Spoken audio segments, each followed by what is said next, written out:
Praise the name of the Lord Jesus Christ. Apostle Gitahi Daniel here, CFF Donholm. Sasa ni kesho kuanzia saa 2 hadi saa 11 asubuhi. Glorious kesha, powerful kesha.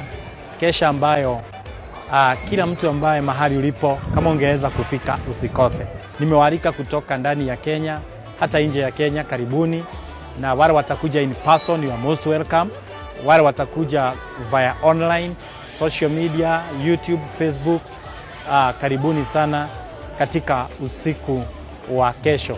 Tukiambia mwaka wa 2025 goodbye as we welcome 2026. Kesha itakuwa kesho Jacaranda Grounds 31st usiku, na Mungu atakubariki sana. You are most welcome.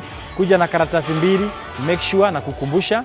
Moja umeandika mambo ambayo umepitia mazito mwaka huu, na mwaka ujao mambo ambayo ungetaka Bwana aweze kutendea Bwana wetu Yesu Kristo.